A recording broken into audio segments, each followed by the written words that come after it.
এইভাবে ছোট মাছের চচ্চড়ি খেতে কিন্তু গরম ভাতের সাথে দারুণ লাগে। অনেকদিন পর এই ছোট মাছের চচ্চড়ি এইভাবে বানাচ্ছি। আর এর মধ্যে কিন্তু আলুও দেওয়া যায়। আমি আলুটা দিলাম না। ছোট মাছগুলো ভালো করে পরিষ্কার করে ধুয়ে নিয়ে তার মধ্যে কাঁচা লঙ্কা বেশ খানিকটা দিয়ে দিয়েছি, পেঁয়াজ কুচি দিয়ে দিয়েছি, টমেটো, লবণ, হলুদ, সর্ষের তেল ভালো করে হাত দিয়ে মেখে নিচ্ছি। সমস্ত মশলার সাথে ভালো করে মাছটা মাখা হয়ে গেলে জল দিয়ে দেবো পরিমাণ মতো, যাতে মাছটা সিদ্ধ হয়ে যায়।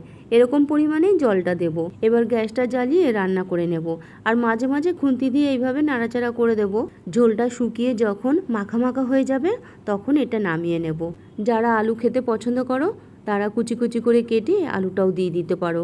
আমি আলুটা দিলাম না। আমার ঘরে আমার বর আর ছেলে মাছ খেতে খুব একটা পছন্দ করে না, কিন্তু এইভাবে ছোট মাছের চচ্চড়িটা যখনই বানাই খুব ভালো খায় ওরা। অনেকেই হয়তো জানো রান্নাটা, কিন্তু যারা জানো না তাদের জন্য শেয়ার করলাম। আর দেখো আমার রান্নাটা হয়ে গেছে। মাছটা দেখতে কত সুন্দর লাগছে।